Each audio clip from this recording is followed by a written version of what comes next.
Okay, good day everyone. So we will now start our lecture for Module 8, Chapter 31, Growth and Development.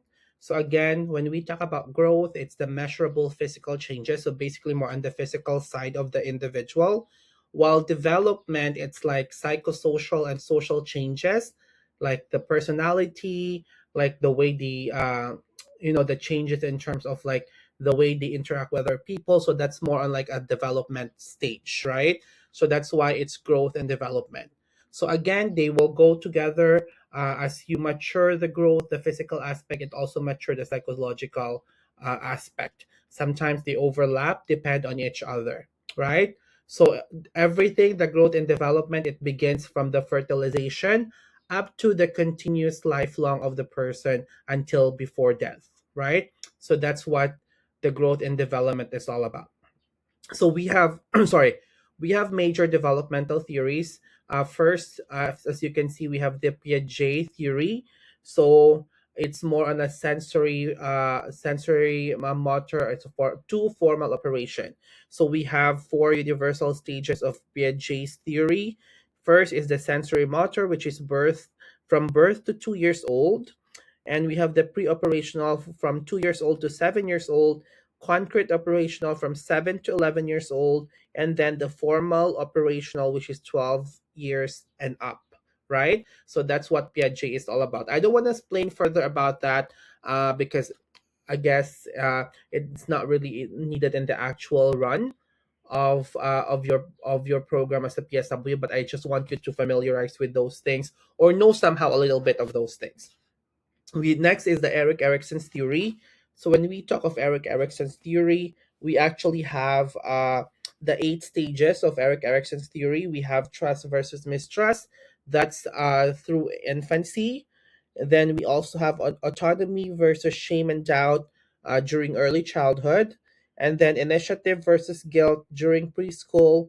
And then industry versus inferiority during school age, and then identity versus role confusion during adolescence age, and intimacy versus isolation during the young adulthood, and then generativity versus stagnation during middle adulthood, and then lastly, integrity versus despair during the maturity, like usually the days during the like 60s and up, right? So that's the maturity stage.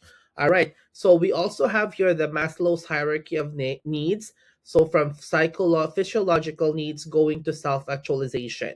So when we talk about physiological needs, this is the biggest need of an individual.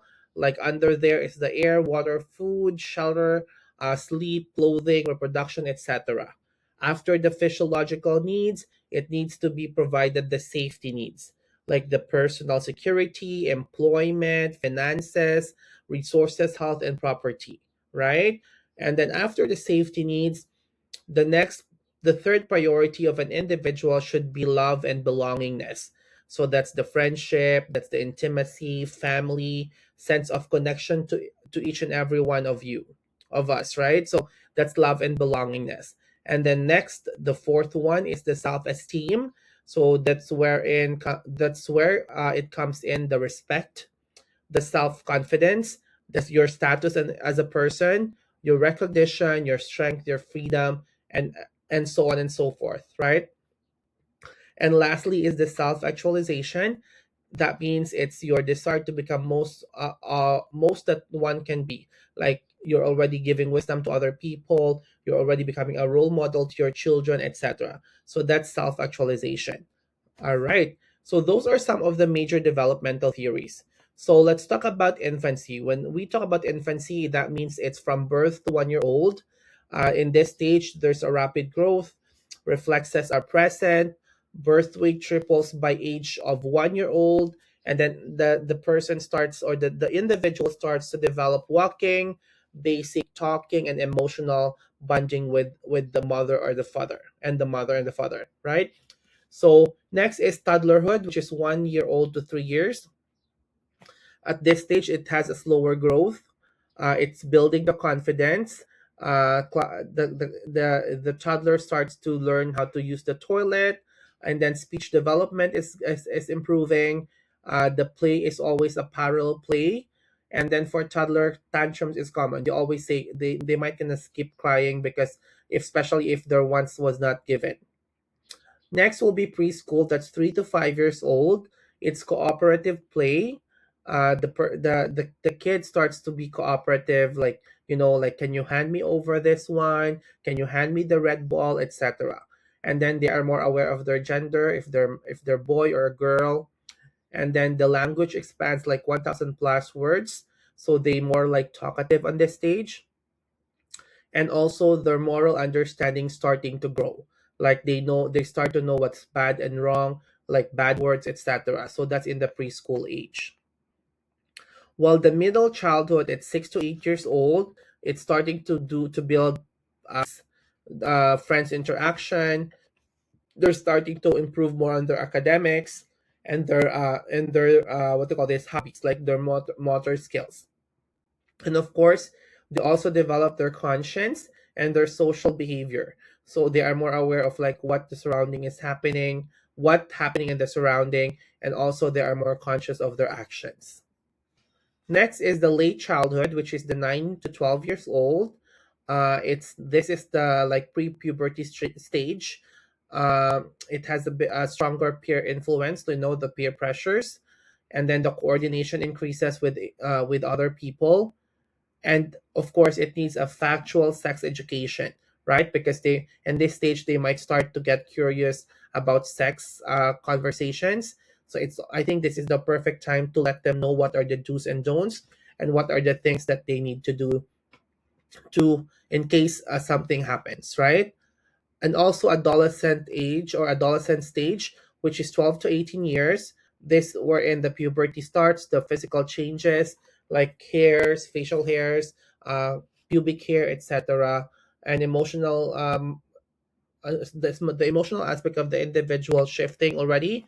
They get more like in easily get attracted to people, like to opposite sex or to same sex, depends. And of course their identity starting to build, like what they want to do in their life. They already have the perspective, right?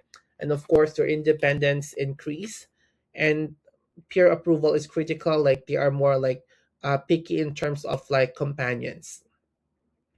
Next is young adulthood, which is the 18 to 40 years old. Of course, at this stage, it's already been established, like career wise, family wise, if you're married. And then, of course, it is a continued psychosocial aspect development, right? So, in this stage, usually they're married, they're doing their career, building their career into a greater pasture.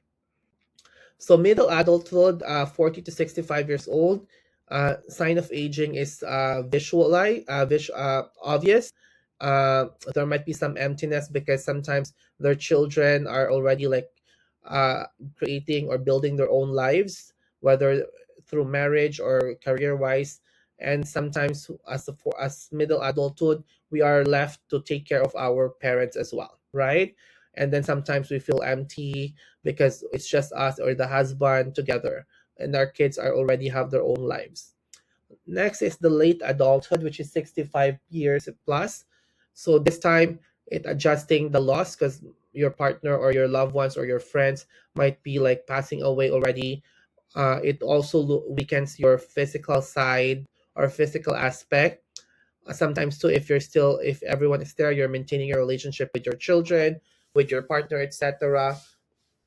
And then you are preparing yourself for mortality, that you're, let's say you're accepting that you might die or whatever like that, right? So that's the concept of the late adulthood.